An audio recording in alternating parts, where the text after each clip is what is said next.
Alors, qu'est-ce que ça raconte, l'Iliade? Ben, en fait, l'Iliade, c'est l'histoire d'une guerre. Vous voyez, une guerre entre deux camps. Ici, vous avez le camp des Troyens, c'est-à-dire ceux qui habitent dans la ville de Troie. Vous avez leur roi, qui s'appelle Priam, et puis ses deux fils, qui s'appellent Paris et Hector. Et puis vous avez un de ces guerriers ici qui s'appelle Énée. C'est que les principaux, il y en a beaucoup plus, mais bon, je vous mets que les principaux.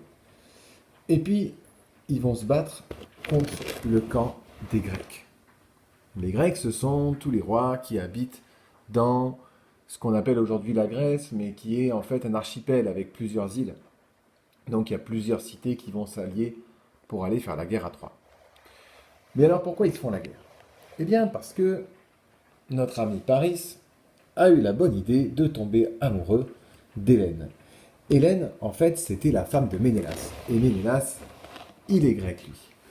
Ménélas, c'est lui. Et Hélène, c'est la plus belle femme du monde. Or, Paris a eu un cadeau de la part de la déesse Vénus, c'est qu'il a le droit de se marier avec la plus belle femme du monde. C'est pourquoi il va partir avec tous les Troyens en Grèce pour aller capturer Hélène. Ils vont donc capturer Hélène, qui était mariée avec Ménélas, donc un roi grec, et il va la ramener chez lui à Troie. Voilà donc qu'Hélène est faite prisonnière des Troyens. Ménélas n'est pas content et il va aller voir son frère Agamemnon pour lui demander d'aller récupérer sa femme. Agamemnon va dire très bien mon frère Ménélas, mais tout d'abord nous allons constituer une armée et pour cela nous allons aller voir les meilleurs guerriers grecs. Ils prennent donc leur bateau et ils partent chercher Achille, le puissant Achille. Achille, c'est le plus fort des guerriers grecs. Il est invincible. Il n'a qu'un seul point faible en fait, c'est si jamais on touche son talon.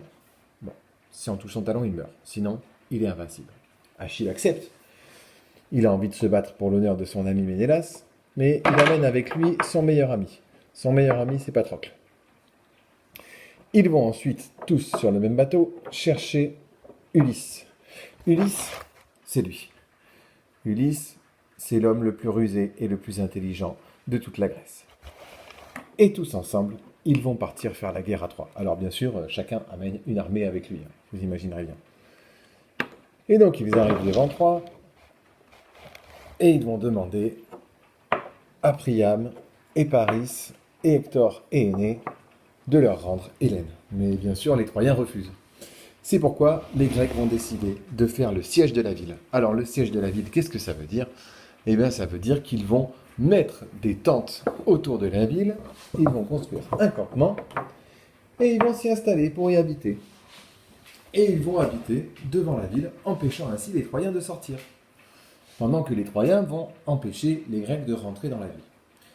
Et c'est ça qu'on appelle un siège. Et ce siège va durer pendant 10 ans. Pendant 10 ans, les Grecs vont vivre devant Troie, dans leur campement, et les Troyens vont être coincés à l'intérieur de leur rempart.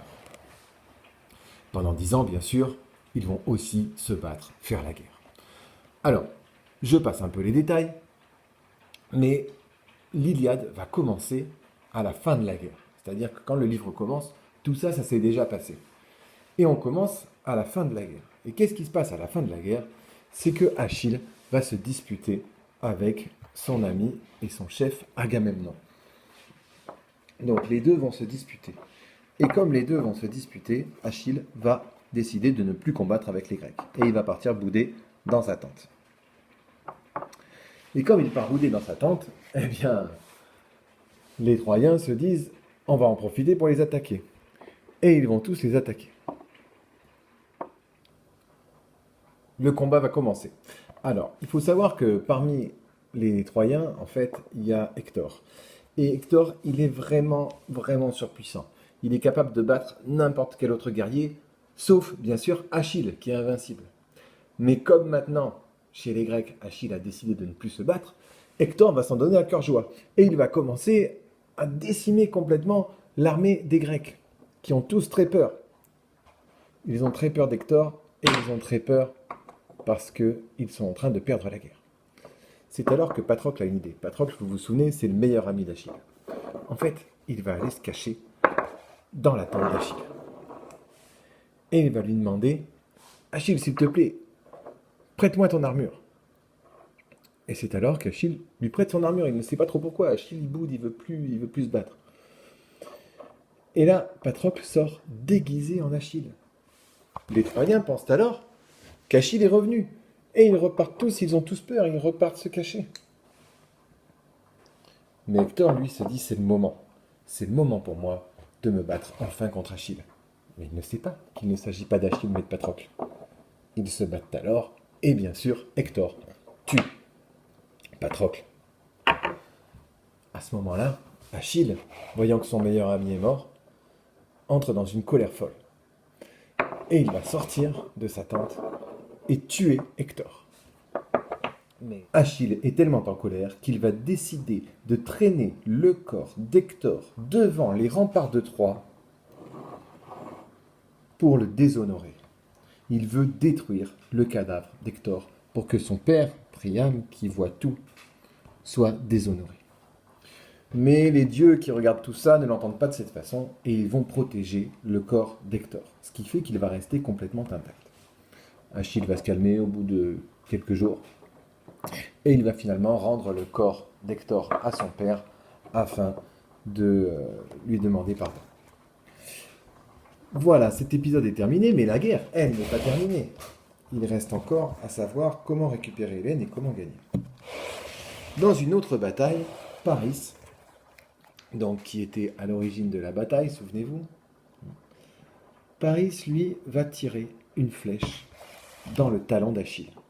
Et Achille, vous vous souvenez que son talon, c'est son point faible. Donc il va mourir à cause de cette flèche. Achille est donc mort. Les Grecs ne savent plus comment faire. Et c'est là qu'Ulysse va avoir une idée. Ulysse, souvenez-vous, c'est le plus intelligent de tous.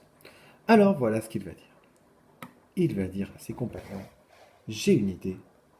Nous allons faire semblant d'être partis. Et les Grecs vont lever le camp. Et devant le camp, qu'est-ce qu'ils vont mettre? Ils vont mettre un énorme cheval en bois.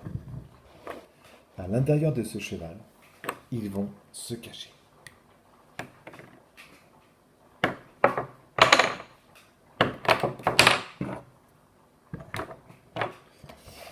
Lorsque les Troyens se lèvent, que voient-ils? Ils voient que le campement des Grecs a disparu et qu'il y a cet énorme cheval en bois au milieu.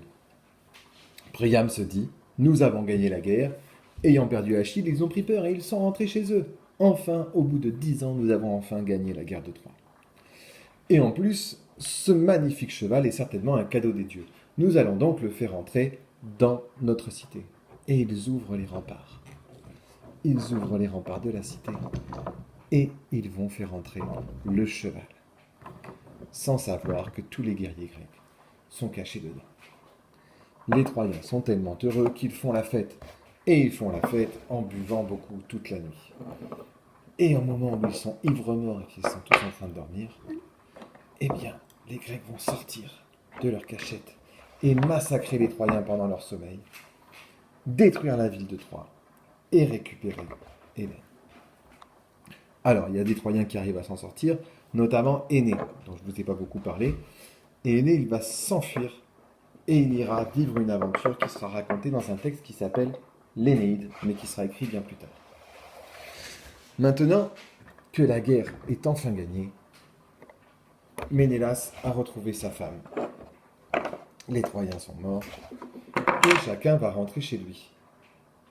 Ils vont donc tous reprendre leur bateau et rentrer dans leur île, dans leur royaume, 10 ans après. Mais il y en a un pour qui ça va pas se passer comme ça. C'est Ulysse. Ulysse, il part sur son bateau avec tout son équipage, mais malheureusement, il va commettre une erreur qui va faire qu'il va subir la colère des dieux. Les dieux ne vont donc pas le laisser rentrer tout seul. Et il va subir plusieurs épreuves avant de pouvoir rentrer chez lui. Son voyage va durer à nouveau 10 ans. Mais pour connaître l'histoire du voyage d'Ulysse, bien, il va falloir lire l'Odyssée. Parce que l'Odyssée, c'est ça qu'elle va raconter. Elle va raconter le voyage d'Ulysse pour rentrer chez lui après la guerre de Troie. Et c'est ce texte que nous, on va étudier. Voilà, j'espère que ça vous a aidé et que c'était clair. À partir de maintenant, on va essayer de voir comment Homère nous raconte ce voyage d'Ulysse pour rentrer chez lui après la guerre de Troie.